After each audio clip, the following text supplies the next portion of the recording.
Tá comigo já aqui? Comigo? E aí, boa tarde, seja muito bem-vindo. Eu não sei se você já percebeu o que está acontecendo aqui, mas se você não percebeu ainda, não precisa se preocupar não, com o tempo você vai perceber. No caminho você vai encontrar. Se você estivesse aqui comigo, eu ia falar para você olhar para a pessoa que está do seu lado e falar para ela: segura aí, porque a pregação vai começar. E é assim, no caminho de Emaús, os discípulos também não entendiam nada, mas eles não deixaram de caminhar. Então o que eu tenho para te dizer já no começo, antes da gente começar essa pregação, essa partilha, essa conversa, na verdade, que a gente vai ter aqui, eu quero te dizer que não desista do caminho. Não deixe de caminhar um só dia na sua vida. E eu quero que você, antes da gente começar, eu quero fazer um negócio aqui. Sobe o teclado aí, eu quero que o teclado venha pesado, eu quero que você sinta o poder de Deus nessa pregação. E para que isso aconteça, eu quero que o teclado venha comigo, mas venha pesado aí. Pode ser? Fica de pé. Se você está aí na sala, deixa eu ver. Alguns não levantaram ainda não, mas pode levantar. Levanta aí, fica de pé. Estufa o seu peito aí, ó, enche o pulmão de ar. Respira fundo, vai lá.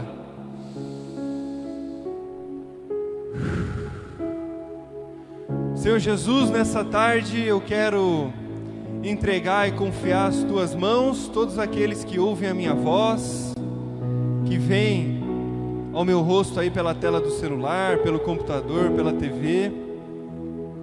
Eu quero declarar, Senhor Jesus, no começo dessa tarde, antes de iniciar essa pregação, eu quero declarar e reafirmar que todos os Teus filhos são livres. Eu quero declarar, Senhor, que nenhum mal tem poder de aprisionar nenhum dos Teus filhos, pois nós acreditamos, Senhor, na liberdade que o Senhor nos deu. Nós acreditamos na liberdade que o Teu Espírito nos dá.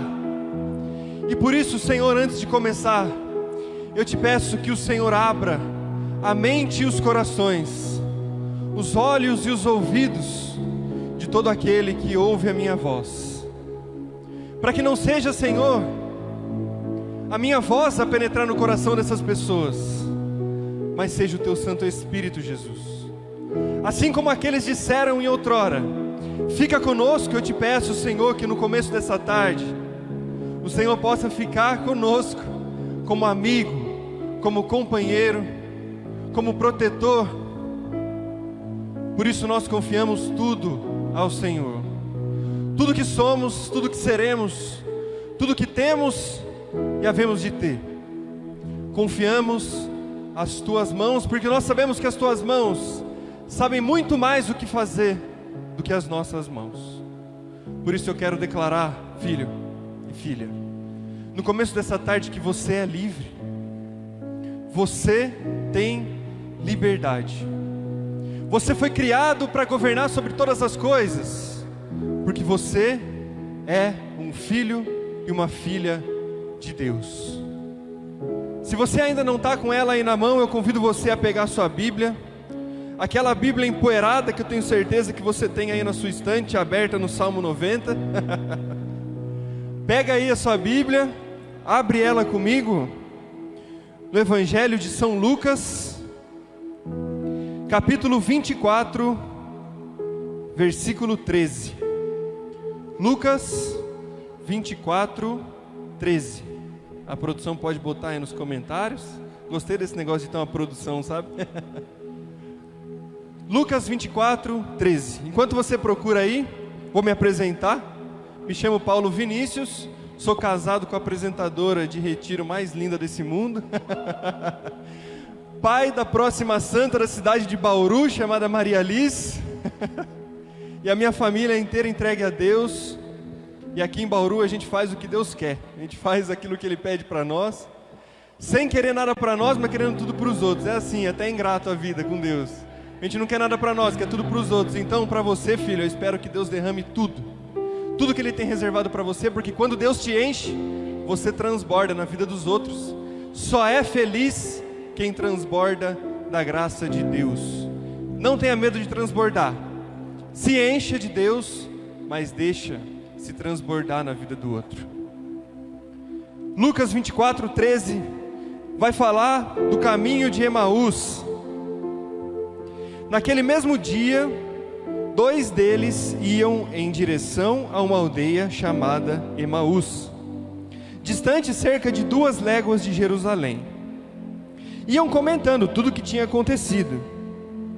Enquanto conversavam e discutiam, Jesus em pessoa os alcançou e se pôs a caminhar com eles. Eles, porém, tinham os olhos incapacitados para reconhecer a Jesus. Então Jesus perguntou: sobre o que estáis conversando pelo caminho? Eles pararam com um semblante aflito, e um deles, chamado Cleofas, disse: és o único forasteiro em Jerusalém que desconhece o que aconteceu nesses dias? Jesus perguntou: uai, o quê? E eles responderam: a respeito de Jesus de Nazaré, que era um profeta poderoso em obras e palavras. Os sumos sacerdotes e os nossos chefes o entregaram para que o condenassem à morte, e o crucificaram. E nós, que esperávamos que fosse ele o libertador de Israel. Além disso, hoje é o 3º dia depois que isso aconteceu. É verdade que algumas mulheres do nosso grupo nos alarmaram, pois indo de madrugada ao sepulcro, não encontraram nem o cadáver, e voltaram dizendo que tiveram uma visão de anjos, dizendo que ele estava vivo. Também alguns dos nossos foram lá até o sepulcro e não encontraram as mulheres, mas não o viram. E Jesus lhe disse: como sois insensatos e lentos para crer em tudo que disseram os profetas. Não tinha o Messias que sofrer para entrar na glória? E começando por Moisés e continuando por todos os profetas, explicou-lhes o que se referia a ele em toda a Escritura. Aproximavam-se então a aldeia para onde se dirigiam, e ele fingiu continuar adiante. Porém, os discípulos insistiram: fica conosco, pois é tarde, o sol está terminando. Então Jesus entrou para ficar com eles. Enquanto estava com eles à mesa, tomou o pão, deu graças, o partiu e deu a eles. Abriram-se então os olhos deles e reconheceram a Jesus. Mas ele desapareceu diante de suas vistas. E comentavam: não se abrasava o nosso coração enquanto ele nos falava pelo caminho e nos explicava sobre as Escrituras? Levantaram-se imediatamente e voltaram a Jerusalém. Encontraram os 11 com os outros companheiros que afirmavam: realmente o Senhor ressuscitou e apareceu a Simão. Eles, por sua vez, contavam o que acontecera no caminho e como haviam reconhecido ao partir o pão. Palavras da salvação, glória a vós, Senhor. Uma palavra poderosa vinda de Deus para você, para te curar e te libertar. Eu não sei se você já entendeu, mas esse retiro, ele é um retiro preparado para aqueles que se assemelham aos discípulos de Emaús. No caminho a Emaús, vindo de Jerusalém, imagino eu, a Bíblia relata isso num trecho muito curto, mas imagino eu que eles voltavam lá de Jerusalém, depois da Páscoa, voltavam de Jerusalém desacreditados, extremamente frustrados com quem era Jesus para eles. Eles tinham uma expectativa sobre Jesus que na verdade não tinha a mínima possibilidade de acontecer. Eles estavam frustrados. E a visão de hoje de manhã que eu tinha enquanto eu pensava nessa pregação era a seguinte: eles voltando, mortos por dentro, mas vivos caminhando, arrebentados, com o coração dilacerado, porque eles depositaram toda a expectativa sobre Jesus Cristo. E Jesus Cristo, que havia de restaurar a casa de Israel, morreu crucificado na cruz, e agora? E agora, quem será o libertador? Se Jesus morreu, todos nós acreditávamos que Jesus era o Messias, e Ele ia libertar Israel, mas Ele está morto, pregado numa cruz, não acharam nem o corpo dele. Algumas mulheres foram lá, falaram que Ele estava lá, que os anjos apareceram, mas nada a ver, nem acharam o corpo. E quantas vezes você, cansado de Jerusalém, está voltando para Emaús, desacreditado de você mesmo? Eu quero que você faça essa imagem mental comigo. Você saindo de uma terra que Deus te prometeu, uma terra onde Deus amou e quis que o seu filho estivesse ali, voltando para o seu lugar, um lugar que nem era seu, mas você estava voltando para lá, desacreditado, caminhando pelo caminho. Eles iam conversando, murmurando um com o outro, iam dizendo um para o outro: e agora? O que será? Lá na frente o sol já vem caindo, já é tarde. Às vezes ficava um silêncio muito grande, caminhando 12 quilômetros para voltar para um lugar que nem era deles, mas era a única possibilidade. Eles estavam então ali atendendo àquilo que o coração lhes mostrava. A única coisa que o coração e a mente desses discípulos mostravam era essa possibilidade. Diante dos olhos deles não existia outra possibilidade. E aqui eu tenho que te falar que quando Jesus se põe a caminhar com eles, Jesus então ele não se revela. Na verdade, Jesus apareceu ali inteiro, mas eles não reconheceram. E eles não conseguiam enxergar a Jesus. E Jesus faz o seguinte: coloca os discípulos de Emaús para pensar. Porque você só encontra Deus quando você começa a pensar. Você só encontra os propósitos de Deus para a sua vida, filho, filha, quando você começa a pensar. No automático, o seu corpo, o seu cérebro está pensando em atender às expectativas que você tem da vida, mas não tem nada disso. Deus ele não trabalha com expectativas. E Jesus então ali começa a fazer os discípulos de Emaús pensarem. Olhando para o desânimo deles, Jesus se coloca ali no meio deles e fala: ei, o que está acontecendo aí, cara? Que vocês estão desanimados caminhando desse jeito aí? Nossa, parece que vocês estão morrendo, ou estão mortos já voltando para a cova. O que é isso? E eles começam a pensar. Eles começam a pensar e se colocar então a expor os fatos. Será que você é o único forasteiro que não conhece? Não está sabendo o que aconteceu não?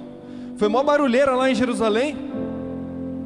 Pregaram o cara na cruz lá, o véu rasgou, vixe, o dia virou noite. Você é o único que não sabe? Os discípulos desdenharam de Jesus. Você é o único? Que é isso, cara? Onde você estava? Mas eles não viram que ali estava Jesus. Eles tinham a expectativa de que o mundo fosse atender a expectativa que ele tinha de Jesus. Os discípulos de Emaús esperavam que Jesus fosse o libertador político da casa de Israel. Eles esperavam que o povo judeu ia ser liberto das mãos daqueles que o aprisionavam. E Jesus ia derrubar o império, assumir o trono e restabelecer a casa de Israel. Mas estabelecer politicamente. Restabelecer politicamente. Essa era a expectativa. E eu tenho que te falar sobre a expectativa. A expectativa, ela faz com que os seus olhos eles se fixem em um ponto e fecha a sua visão para tudo aquilo que está acontecendo. Coloca você diante de uma visão minimalista do mundo. Faz com que os seus olhos se voltem somente para a condição. Em que condição os discípulos de Emaús se encontravam? O nosso libertador morreu e não existe nada depois disso. Vamos voltar para viver a nossa vida de morte em Emaús. A nossa vida normal, talvez a gente chegue lá, tem um monte de coisa para fazer, a gente vai fazendo, a vida vai continuar. Ei, a vida não vai continuar. A vida não vai continuar enquanto você estiver depositando em Jesus Cristo as expectativas da sua vida. Porque a expectativa, ela limita você no tempo. Você perde a sua identidade, você não consegue mais reconhecer quem é você. E você se prende a essa única verdade. E aqueles discípulos estavam frustrados, porque eles olhavam para trás e pensavam: eu larguei tudo por esse cara, quem é Jesus? Eles estavam frustrados porque eles tinham dado a vida por alguém que talvez nem existe, era uma mentira. A visão dos discípulos estava na expectativa que eles criaram de Jesus Cristo, mas na realidade, Jesus, ele transcende o tempo, e eles não sabiam que Jesus, diante de Pôncio Pilatos, havia dito: meu reino não é desse mundo. Eles esperavam que Jesus reinasse na terra, mas Jesus Cristo é o Rei eterno da glória. O reino de Cristo não é desse mundo. Cristo não vive de expectativas, Cristo vive de esperança. Jesus, ele não era o libertador que eles esperavam, porque ele não veio para libertar a casa de Israel de nada, mas ele veio para estabelecer aqui na terra, nesse mundo, um reino que era eterno. Um reino que era eterno. Mas os discípulos insistiam em dizer: acabou. A gente esperava outra coisa. Agora eu quero pegar a história lá de 2000 anos e trazer para dentro da sua casa. Quantas vezes você escuta dizer de casamentos onde o marido casa, o marido e a esposa se casam, e depois de 3 meses deixam, porque não era isso que eu esperava. Assume um compromisso e larga, porque não era isso que eu esperava. Começam a conhecer alguém, a namorar, e larga, porque não era isso que eu esperava. Conquista muitas coisas, um império na terra, e de repente quer largar tudo, porque não era isso que eu esperava. Não tem nada a ver com você ter as coisas, é sobre você ressignificar as coisas e trazer da expectativa à esperança. Da expectativa à esperança. Eu quero casar, quero comprar um carro, quero ter uma casa. Quanta gente você conhece que tem tudo isso e muito mais, mas é infeliz? Não era isso que eu esperava. A visão da expectativa traz você em torno do seu próprio umbigo, traz você a olhar só para você e esquecer que você foi criado não para esse mundo, e que a vida não termina com a morte. A morte, ela divide os estados da vida. Você deixa de viver nesse mundo e passa a viver num outro mundo. E aqui passa rápido. Aqui é só o caminho de volta. Não é Emaús, mas a Jerusalém. Tem uma curiosidade que eu queria falar aqui para vocês, e eu faço questão de falar isso porque quando a gente situa a nossa mente a algo que nós conhecemos, nós tendemos a entender melhor. Então, se liga nisso. Jerusalém, na época de Jesus, tinha 25 mil habitantes. Pederneiras, uma cidadezinha aqui do lado, tem 45, dava quase 2 Jerusalém. O templo em Jerusalém, na época de Jesus, ocupava 1/5 da cidade, ou seja, 5 mil pessoas ali dentro. 18 mil dos que moravam em Jerusalém eram soldados romanos ou sacerdotes. O resto morava fora do muro. E por que eu estou te falando isso? Para te mostrar que a expectativa era muito pequena. A cidade era muito pequena. Jesus era um homem. Nós estamos aqui 2020 anos depois, aproximadamente, da vinda de Jesus, e a gente ainda fala dele, porque ele não trabalha com expectativas. Aquilo que você espera da sua vida, filho, eu sinto te frustrar. Eu sinto muito, mas eu tenho que te falar isso. Talvez não seja o que Deus espera. Talvez você ainda não seja feliz, porque você ainda está depositando a expectativa da felicidade em coisas. Talvez você esteja estabelecendo padrões temporários, padrões temporais, Mas não tem nada disso. Não tem nada de temporal. A esperança, ela começa a acontecer quando você entende quem é você diante de Deus. Quando você começa a entender que você é formado filho de Deus, você tem uma identidade, e Deus te criou para cumprir algo aqui, a história começa a mudar. A história começa a mudar porque com o seu propósito definido, você começa a caminhar sobre a luz daquele que te espera um dia, e daquele que virá. Nós depositamos tudo aquilo que somos quando a gente entende que Deus nos criou para cumprir um propósito. Nós depositamos tudo isso à luz da esperança. Sobre a esperança, eu tenho que te falar que a esperança, ela transcende o tempo. A esperança, ela não é controlável. A esperança, ela não é palpável. Porque a esperança, na realidade, no fundo, ela é uma loucura. Você deposita toda a sua esperança com seu propósito afirmado em algo que você não vê. Isso é uma loucura. Depositar todas as suas fichas em algo que os seus olhos não conseguem ver se chama fé. A fé de quem sabe para o que nasceu. E em nome de Jesus, e olhando nos seus olhos, eu quero te dizer, filho, eu quero te dizer, filha, que você nasceu para muito mais daquilo que você consegue enxergar hoje.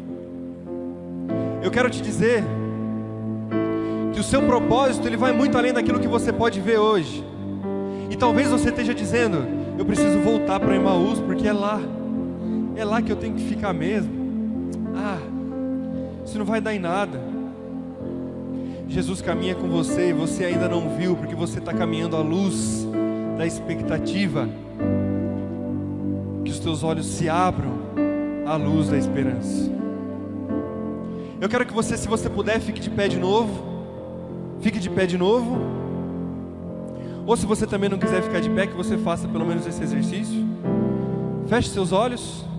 Para de olhar aí para a tela do seu celular, para a TV. Enche o teu pulmão.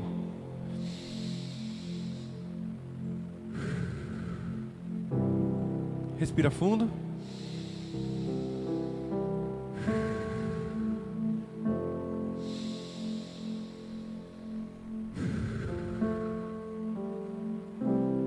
O que Ele mesmo me diz agora é que você está começando a acreditar que existe outra possibilidade. É que você está começando a achar agora que existe um jeito para aquele problema que você acha que não tem jeito.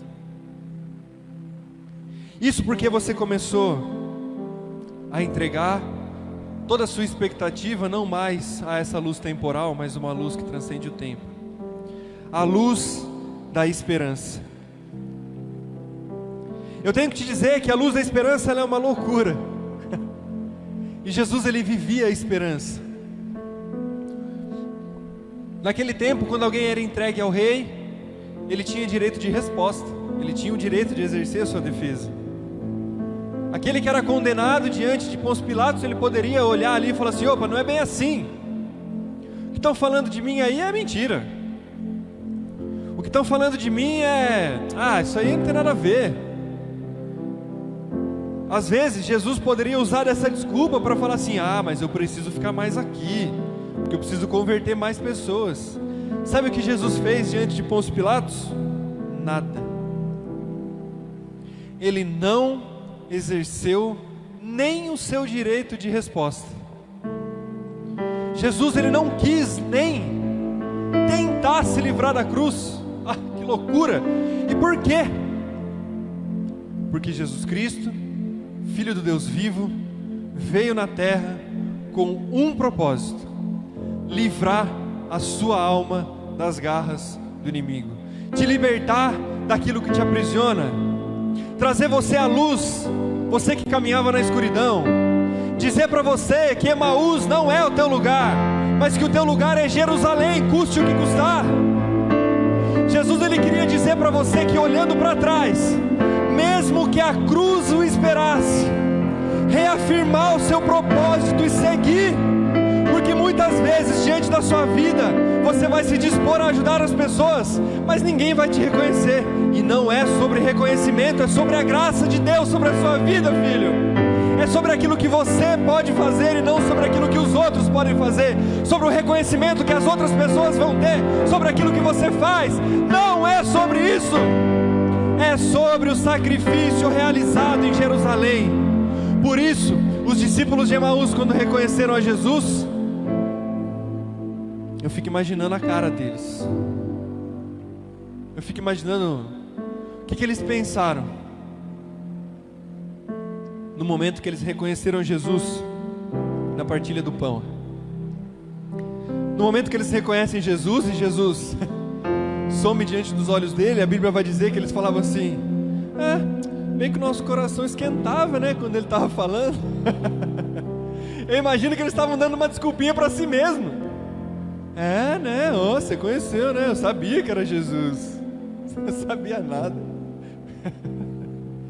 Mas o que importa não é isso. O que importa é que imediatamente, após reconhecer a Jesus, eles decidem olhar para onde? Para Jerusalém. Eu tenho uma pergunta para te fazer: por que é que eles só reconheceram a Jesus depois que Jesus parte o pão?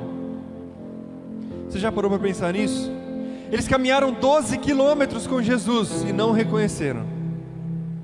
Eles caminharam o tempo inteiro escutando Jesus falar da palavra. Jesus foi pregando 12 quilômetros, andando no sol para eles. E por que é que eles não reconheceram a Jesus? E só reconheceram a Jesus no partir do pão? Porque o grande segredo desse negócio aqui, chamado Bíblia Sagrada, o Evangelho de nosso Senhor Jesus Cristo, é a comunhão, é a unidade. Você não nasceu para caminhar sozinho, filho. E Jesus se revela diante dos olhos deles ao partir o pão, porque Ele diz: filhos, olha aqui, eu tenho comunhão com vocês, eu tenho unidade com vocês. Quando você abre os seus olhos à união, à comunhão, ao relacionamento com Cristo, quando você abre os seus olhos a esse relacionamento, as coisas começam a ficar um pouco mais fáceis. E o caminho não vai ficar mais fácil. O caminho de Emaús, ele vai continuar sendo sol, vai continuar sendo seco, vai continuar sendo difícil de percorrer. Mas quando você tem a comunhão, 12 quilômetros para você não é nada. Você vai escolher percorrer esses 12 quilômetros rumo ao sacrifício, porque existe relacionamento. O que é que hoje em dia nós temos visto? Tudo que nós vemos hoje direciona a nossa vida, a nossa alma, para uma falta de relacionamento. As pessoas têm ficado cada vez mais egoístas, e eu não queria falar disso, mas eu vou ter que falar. A quarentena tem te afastado do quê? Do relacionamento. Tem te afastado da comunhão com os teus irmãos, com as pessoas que edificam a tua vida. E você está olhando para a expectativa. Eu sei que o tempo vai passar, eu vou continuar caminhando, e a vida vai acontecer, é assim mesmo. E quando a quarentena acabar, será que você vai se importar com os teus irmãos da mesma maneira que você se comportava antes? Eu tenho certeza que muitos de nós nem se lembram como é que era antes, nem se lembram o que faziam antes. Muitos de nós, filhos, filhas, muitos de nós estamos nos acostumando com as missas online. Muitos de nós tivemos a oportunidade de participar do Santo Sacrifício e vou assistir pela TV, é melhor, estou na minha casa. Nós estamos nos acostumando com as expectativas que a vida nos impõe. Isso é um grande perigo, Porque os discípulos de Emaús também já estavam acostumados. Eles estavam acostumados com aquilo, a caminhar de volta, a caminhar porque, nossa esperança acabou. Na verdade não acabou a esperança. Eu quero que você que está anotando, você escreva isso, mas se possível, pega e escreve isso na parede do teu quarto, assim, muito grande. Bota isso na parede da sala da tua casa, para você ver todos os dias. Essa é uma mensagem que o Evangelho nos dá, e às vezes a gente não consegue extrair isso do Evangelho. Aquilo que aos olhos dos discípulos de Emaús era a maior desgraça para eles, se tornou para a humanidade o maior milagre que a terra já viu. Aquilo que os discípulos de Emaús tinham para eles, com a cabeça fechada, com os olhos vendados, como a maior desgraça que podia acontecer. O cara veio para libertar Israel, mas morreu. Para nós hoje é o maior milagre que a terra já viu. É o maior milagre que a terra já viu. Por isso que você não pode depositar tudo aquilo que você toma como verdade hoje para a sua vida como a única realidade possível. Filho, o que os seus olhos veem não é aquilo que você nasceu para ser. Mas eu já canto na igreja, eu já sou coordenador de ministério, eu já sou pregador do Evangelho. É pouco perto daquilo que Deus tem para você. É muito pouco. Para de olhar para as expectativas que a vida está te dando agora. Eu tenho um negócio para te falar aqui, é meio maluco isso. Eu não sou psicólogo, não sou nada. Eu não sou estudioso, não sou nada. Mas eu sou um filho de Deus, eu tenho que te falar isso aqui. A sua cabeça, ela tende a caminhar pela expectativa. Você tende a caminhar pela expectativa mesmo que você não queira. Quer ver um exemplo? Eu decidi começar a acordar 1 hora antes de trabalhar todos os dias. Por quê? Porque eu percebi que eu estava me acostumando com aquela rotina, e aquilo não estava me trazendo crescimento nenhum como pessoa. Eu levantava, reclamava, ia para o trabalho, chegava à tarde, dormia, levantava, ia para o trabalho, voltava. Falei, não é possível, a vida não é só isso. Eu decidi acordar 1 hora antes, e o que Deus tem feito na minha vida é inacreditável. Pelo simples fato de eu me levantar de manhã, me sentar, olhar para cima e dizer a Deus que Ele pode fazer o que Ele quiser. Isso que eu estou te falando, tudo isso que eu estou te falando aqui nasceu assim. Nasceu assim, porque Deus Ele começa a falar de coisas da esperança.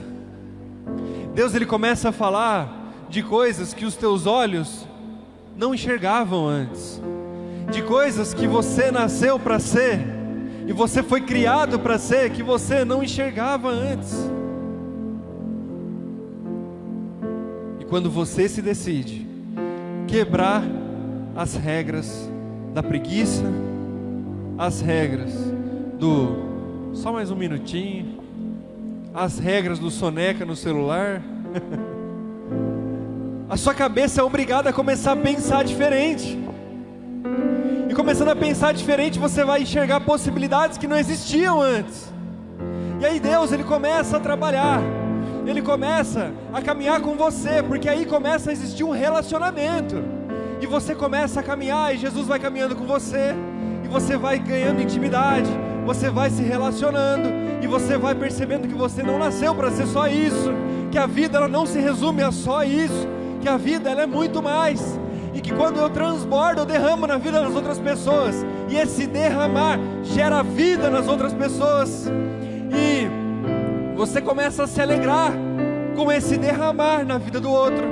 Você começa a perceber as pessoas do seu lado crescendo, você começa a perceber que começa a existir vida do seu lado, Aonde estava morto, agora tem vida. Por quê? Porque eu decidi derramar, porque eu decidi regar, porque eu decidi transbordar. Aquilo que Deus vai me enchendo, vai me enchendo, vai me enchendo, eu transbordo e gero vida. Eu gero vida. Se você não está gerando vida, algo você precisa fazer. Alguma coisa você precisa mudar. Alguma coisa você precisa transbordar. Porque eu sei que no fundo você não é feliz. Você acha que você não é feliz, mas na realidade você vive à luz de uma infelicidade que é pequena perto daquilo que Deus te criou para ser. A felicidade, ela transcende o seu entendimento. Ela é muito maior. Ela está dentro. Você é feliz. Pega uma coisa que eu vou te falar, escreve embaixo daquela frase que eu acabei de falar. Bota na parede do seu quarto também. A felicidade, ela é permanente. Só não é feliz quem não encontrou o propósito de vida. Você precisa a todo custo buscar o seu propósito de vida.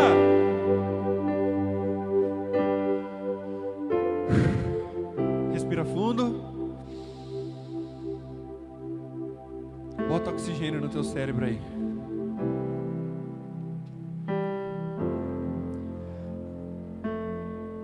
Quando chega em Emaús, Jesus, ele ia passando reto. Fingiu, a palavra diz, Jesus fingiu que passaria reto. Mas os discípulos olharam para ele e fizeram uma oração que é linda. É uma oração que nós temos que fazer todos os dias, enquanto quisermos caminhar rumo ao nosso propósito. Fica conosco, Senhor. Quando o seu coração chegar a dizer, fica comigo. Ah, mas eu nem sabia que era Jesus, mas não importa, eu disse para ele ficar. Era um cara que precisava de ajuda, fica. Jesus entrou e ficou. Jesus entrou e passou a noite com eles. Jesus entrou e se relacionou com eles. Isso porque o caminho com a pessoa que exala a vida de Jesus, ele acaba se tornando um pouco mais leve. E o caminho, ele vai esquentando o coração. Então você, filho, que está preso achando que você tem que ficar falando de Jesus a todo momento, eu preciso falar das graças de Jesus Cristo. Eu preciso ficar com a Bíblia na minha mão, pregando o Evangelho em todos os lugares. Seja liberto em nome de Jesus. Você não precisa falar de Jesus, você precisa ser como Jesus. E o manual está aqui, ó. Enquanto você estiver preocupado falando de Jesus, você vai estar que nem os discípulos de Emaús. Uma hora fala dele, mas criava expectativa, não era esperança. Ah, vai falando de Jesus pelo caminho aí, vai que alguém escuta. Passe a viver a sua vida com a mesma intensidade que você fala da vida de Jesus. Passe a transbordar na sua vida, porque Jesus faz sim, mas Ele faz através de você. É só olhar para a vida dos grandes santos da igreja. Os grandes santos da igreja, eles não se prenderam às regras que diziam aquilo que você pode, aquilo que você não pode. Eles simplesmente pegavam e iam transbordar na vida dos outros. Santa Teresa de Calcutá se dedicou a vida a cuidar dos pobres, dos mais necessitados. Um dia Santa Teresa estava pregando dentro de uma mesquita. E aí chegaram lá e falaram assim, ó, tem que arrancar essa mulher daí. Tem que arrancar, nós vamos matar ela, porque não sei o que, arriscando a sua vida. Curando dentro de uma mesquita, ela estava curando gente lá dentro. E aí quando chegou os doutores da mesquita lá, e quiseram colocar a Santa Teresa para fora, ela saiu imponente, porque ela sabia que quem estava fazendo era Jesus Cristo. Levantou o dedo e disse, leve a minha vida, mas me deixe curar os doentes. Sabe o que ela dizia? Ela dizia: não interessa o que vão fazer com a minha vida lá em Jerusalém, eu vou voltar. Eu vou voltar, mesmo que eu morra crucificada, mas eu vou voltar. Porque ela entendeu que a beleza do Evangelho não é sobre aquilo que você pode fazer, ou aquilo que você pode ter, é sobre a sua capacidade de transbordar na vida dos outros. O próprio Cristo disse isso: amem a Deus sobre todas as coisas e ao próximo como a ti mesmo. Se preciso for, filho, dá a vida, se entrega, vai. Mas não é, a gente é preguiçoso demais. A gente fala: não, eu sei fazer tudo, eu sou bom, nossa, eu sou maravilhoso, sou ótimo.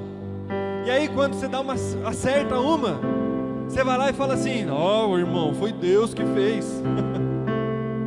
Ô filho, quando você transborda na vida dos outros, a sua vida é em honra a mérito de Deus. No silêncio do teu coração, você sabe que por você não faria aquilo, mas você sabe que por Deus você faria. Você sabe que por Jesus Cristo você faria, e você faz de todo o seu coração. Você não se importa em dizer: não, é tudo por Deus, meu irmão. A sua vida inteira tem que ser dele. A sua vida inteira tem que ser dele. Coloca a mão no seu coração. Coloca a mão no seu coração. E repete isso: a minha vida inteira tem que ser dele. A minha vida inteira tem que ser dele. Quando os discípulos de Emaús viram para Jesus e falam: fica conosco, porque a gente já chegou, é aqui Emaús mesmo, a gente vai continuar aqui a nossa vida,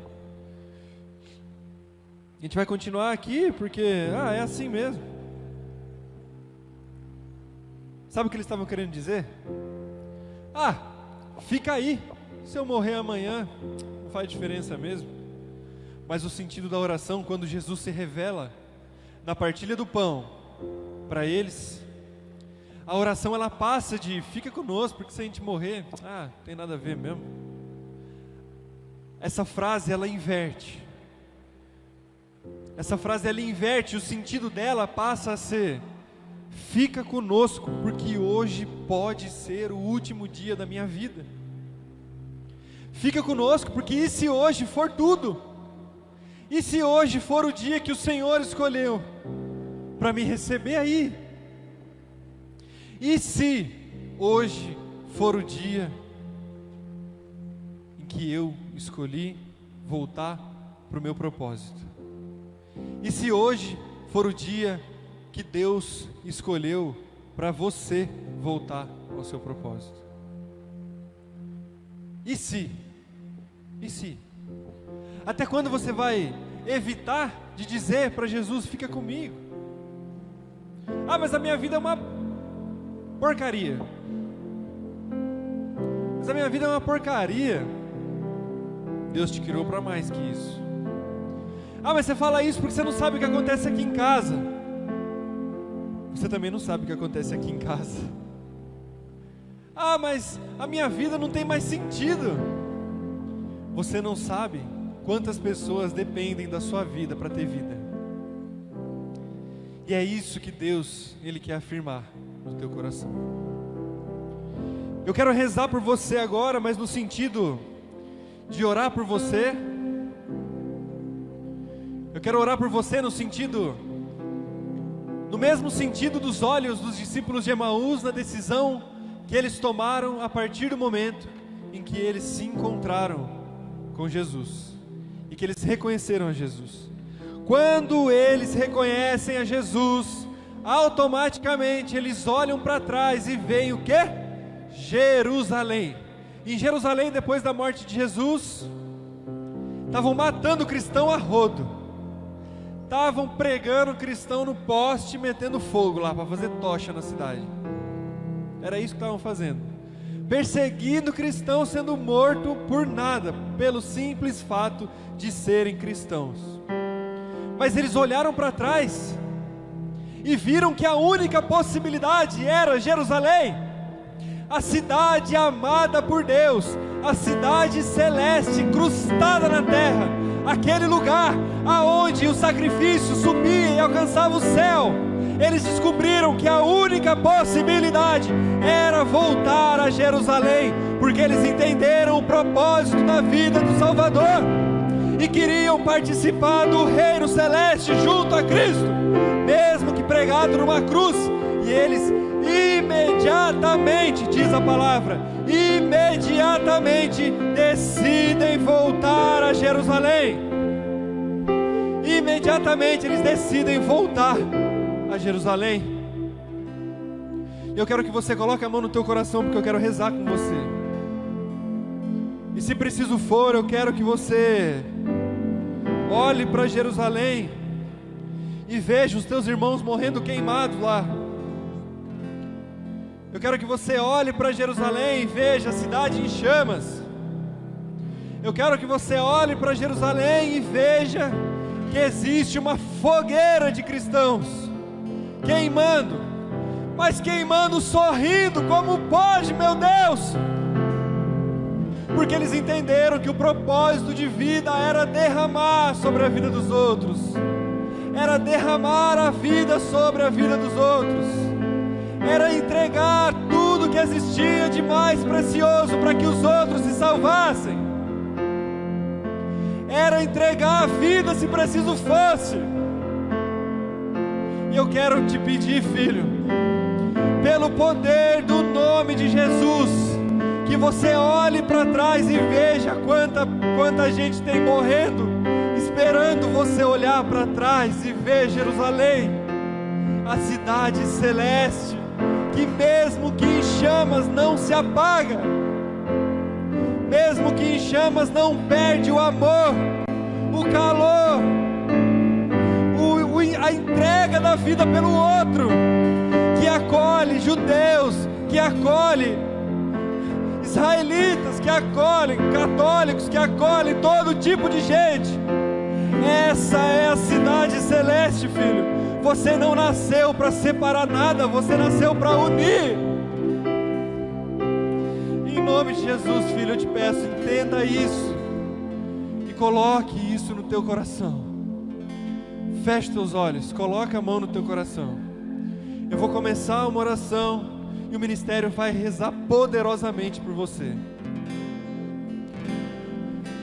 Respira fundo.